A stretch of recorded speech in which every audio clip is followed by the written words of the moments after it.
Nicene Creed.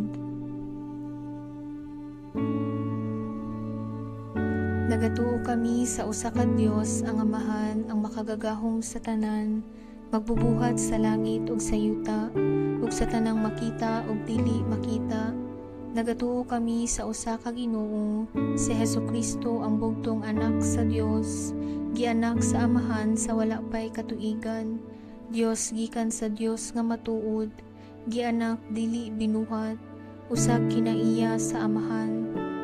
Pinaagi kaniya na ngahimo ang tanan, tungod kanatong mga tawo ug alang sa atong kaluwasan, mikanaog siya gikan sa langit, sa lalang sa Espiritu Santo, nahimo siya nga may lawas gikan ni Maria nga ulay, ug nahimong tawo. Tungod kanato gilansang siya sa krus sa sugo ni Poncio Pilato, naganto siya namatay o gilubong. Sa ikatulong adlaw nabanhaw siya aron matuman ang kasulatan. Misaka siya sa langit ug nagalingkod sa tuo sa Amahan. Mubalik siya nga mahimayaon aron paghukom sa mga buhi ug sa mga minatay, ug ang iyang gingharian walay katapusan. Nagatuo kami sa Espiritu Santo, ang Ginoo ug ang maghahatag sa kinabuhi.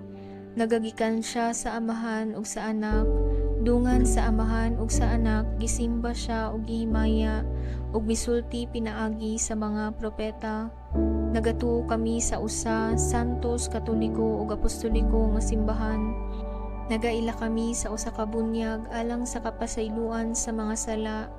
Nagapaabot kami sa pagkabanhaw sa mga lawas ug sa kinabuhi sa umaabot nga kalibutan. Amen.